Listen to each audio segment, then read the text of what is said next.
Cynthia. And I'm Chris. And we're the Hanier family. And for those of you who are new here, welcome. Let's enjoy some great music together. Yes. What do we have for our Goonies this time? Well, this time we're going to check out a bit from Dire Straits. Okay.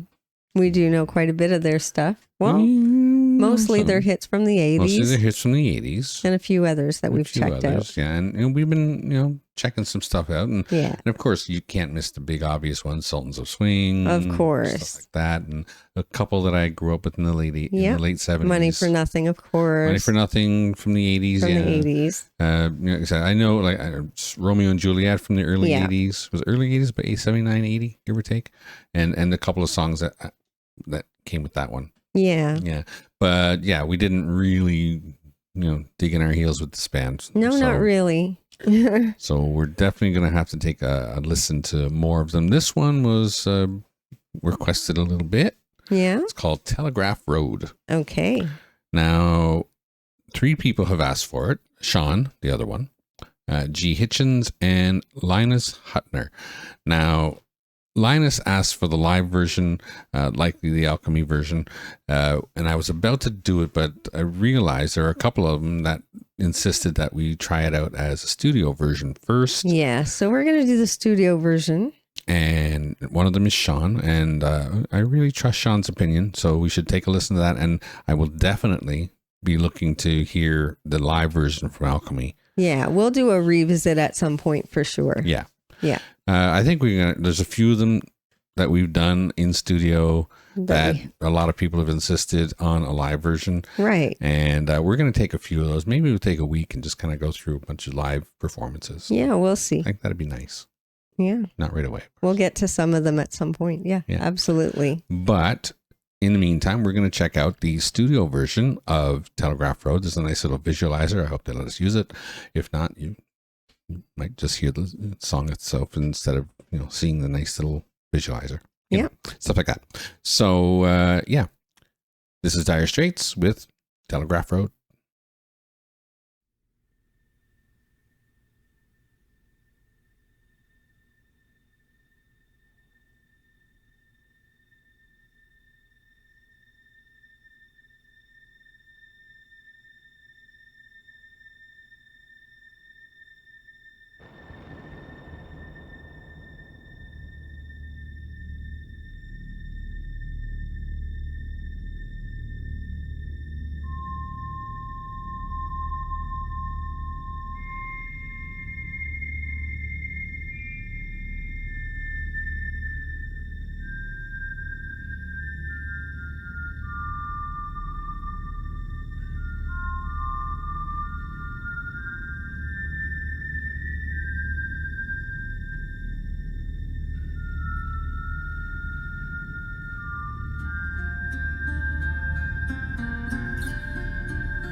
Time ago, came a man on a track, walking 30 miles with a sack on his back. Then he put down his load where he thought it was the best, made a home in the wilderness, built a cabin and a winter store, and he plowed up the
This is so nicely done. Oh, yeah.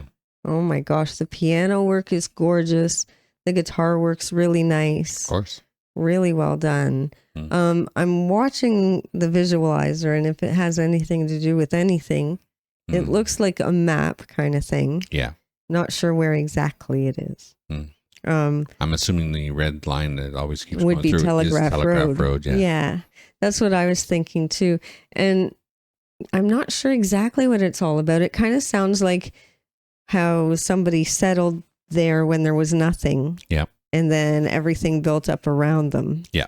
You know? Yeah. And all the rules, and then the lawyers and the rules. Yeah. And the mines and the ore. Yeah. And, and stuff like that. Yeah. It's basically the buildup of this place around Telegraph Road. Yeah, a town that ended up being built. They had the war and stuff like that, and everything kind of culminated into this thing. Yeah, that's what it seems to be all about. Yeah. There we go.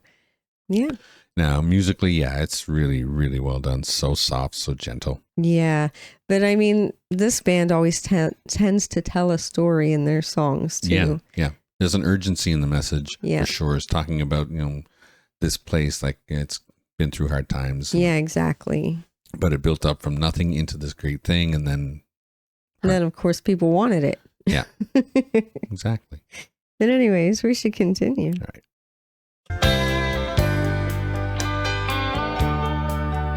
And my radio says tonight it's gonna freeze.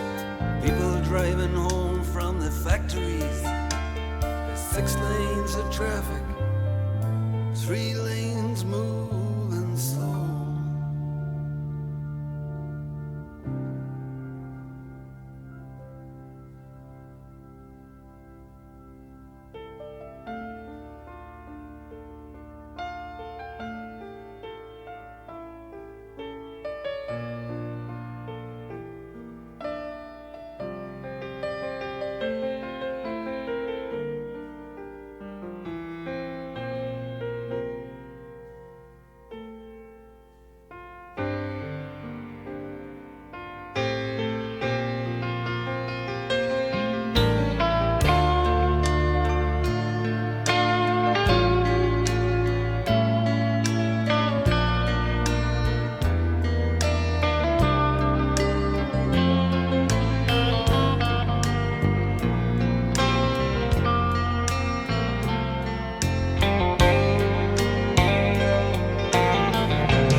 They shut it down. I got a right to go to work, but there's no work here to be found. Yes, and they say we're gonna have to pay what's owed.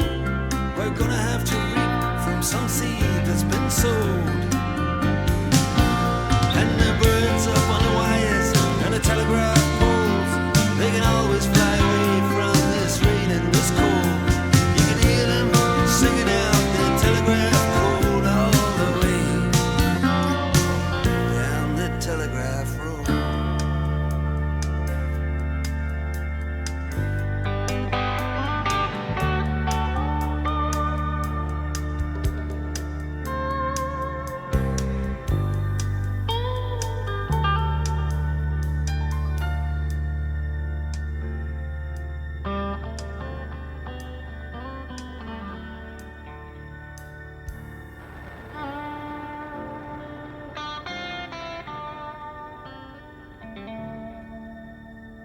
sooner forget. But I remember those nights. Yeah, life was just a bet on a race between the lights. You had your head on my shoulder, you had your hand in my hair. Now you act a little cold, like you don't seem to care. But just believe in me, baby, and I'll take you away from out of this darkness and into the day. From these rivers of headlights, these rivers of rain, from the anger that lives on the streets with these names. 'Cause I run every red light on memory lane. I see desperation explode into flames, and I don't wanna see it again. From all of these signs saying sorry, but we're closed all the way.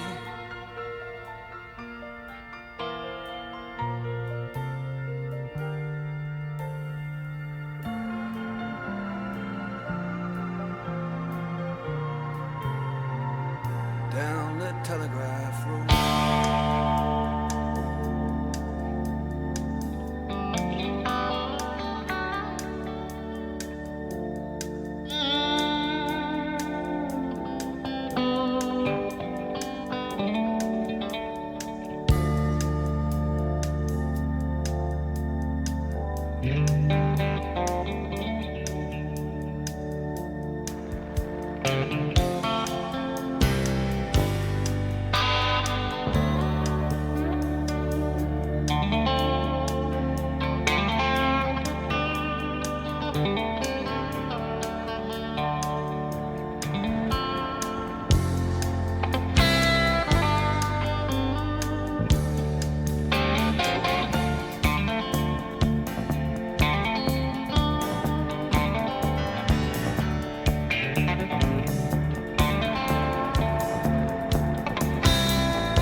was pretty good, huh? It was quite good. Quite good. Oh my gosh. I love all the musicianship on that, especially the guitar work, though. Oh, of course. Mark The, Knopfler is just genius. for yes, the drums were amazing too, sure. though. Oh, yeah. His drummer was always great. Oh my gosh, Like- the whole thing was amazing. Actually, his drummer. I don't know which drummer it is for this one because he did change drummers somewhere in between the Money for Nothing, like Brothers in Arms and the first album. So I don't know when that happened exactly. Okay. But both drummers are really great in their own right. Yeah, sure. this was so fun to listen to. It was really good. And of course, the story wasn't a fun story, but it was kind of like, I don't know. I just love the way they tell it, like the way they do that. For sure. Clearly, there was issues with that place. At first, it was all fine and good. And then, it got busy and things happened and things went bad. Yeah, And a lot of times when the mine shut down and stuff Right. like that, because there's a lot of shutting down of mines sometime in the 70s. especially like after war or something like that happens, then Yeah. all of a sudden all the businesses are leaving and things are tough, Yeah. right? And So yeah, that's what it it's- sounded like. It was kind of about that sort of thing. Yeah, it's almost an everyman story. Everything was Yeah. going well, and then it went to heck, and now the whole place is falling apart, and I can't find a job. Right. And my 'Cause he's girlfriend's like, "My with me, and job's we don't know what we're gone." going to do. Mhm. Because he said he lost his job and then there was nothing else to find. There was no other jobs around. Yeah. Exactly. That's kind of, it's a common story. Yeah. It's a common story, especially around the late 70s, early 80s in England. There was all kinds of stuff like that. Like I said, they closed a lot of steel mills. Yeah. And a lot of these towns that had built up around them just couldn't cope without the employment. Yeah. And the same thing happened even in your hometown. Yeah. That when the pulp and paper mills closed down, Yeah, same deal. most people were out of work. Everything started getting really desperate around there. Yeah, I believe there were about 5,000 people in my hometown that were employed by one company that owned all three mills there. And pulp and paper, craft mill, ground wood mill, all of that was owned by one company. Yeah. That company sold it to a foreign company. That shut it down, That basically. shut it down after a few years. And when Yeah. that happened, well, the place almost became a ghost town. Yeah, it's probably building a little more now, It is, for but sure. I mean, it was pretty bad for a while. Yeah. Yeah. It 5,000 people were employed, which meant that it could sustain 20, 30,000 people at the time. And they were doing okay. It was like, I think we got to about 21, 22,000 people before the mill shut down. Yeah. And now when the mill shut down, it almost immediately went from 21 to 15. Yeah. And a lot of people ended up moving, well, not necessarily moving, but temporarily moving to Alberta just to work in the oil fields. Some of them not because there so was temporarily. nothing else. And that's the thing. They moved Some there, of them just left. get work, and realize that they don't want to go back and forth. Right. So they just moved their family there with them. Exactly. Yeah. So a lot of people moved to like the Edmonton area so they could work at the oil sands. Yeah. I mean, when you're in a desperate situation, you do what you have to, I suppose. Yeah. Yeah. But like we said, this is very well played and a very common story. Oh, for sure. Wonderful song. We always do love learning more of this band for sure. For sure. Especially since I didn't like them much at all when I was young. I got I had one or two of their hits that I liked. The most poppy, most commercial ones. Yeah. Like Money for Nothing. Of course. It's a good song though. Right. It is. But I mean, it isn't their best work. No. It is just their more commercial stuff. Yeah. Right. Yeah, it's a good story. It's unlike Sultans of Swing. It was about, a couple of guys talking about the rock scene. Right? But now that I'm older and I'm listening to them a little more, giving them a chance, I'm realizing how good they are. Yeah. It's just when I was a kid, I found them boring, which a lot of kids would. I mean, it's a storytelling type of music. Exactly. Storytelling stuff. Like I wasn't really big on Bruce Springsteen in the 80s, No, me even either. though I could recognize that it was really well written. Same here, yeah. What was the name of that song? There's one that really, I'm on Fire. Yeah. That one interests me in an odd way. It wasn't something I listened to regularly, but when it came on, I was like, this is interesting. Yeah, there was a couple of his that were okay, but again, for me, it was the more poppy stuff, the really big stuff. Yeah. Right. And even then I was kind of like, Even then it was wishy-washy. I was never a big fan. I never liked Born in the USA for obvious reasons. No. And I know it's a protest song, not a patriot song, but you know.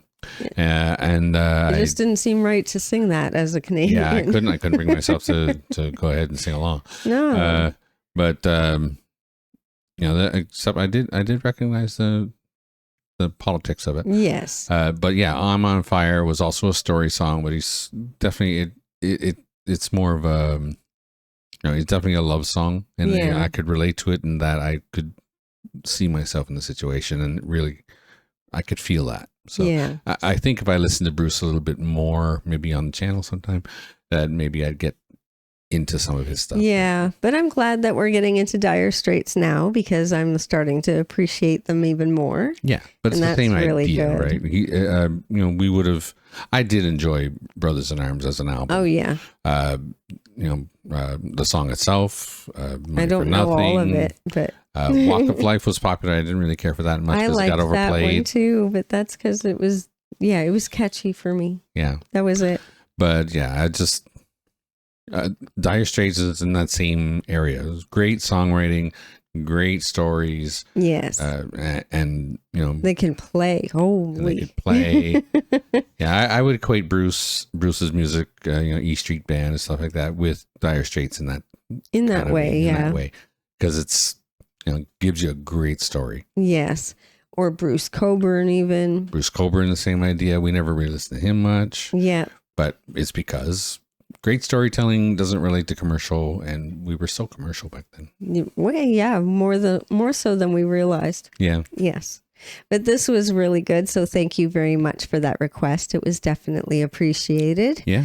Please don't forget to check us out over on Patreon. It's $3 a month, and we're adding things there all the time. You'll find the link in the description of all our videos.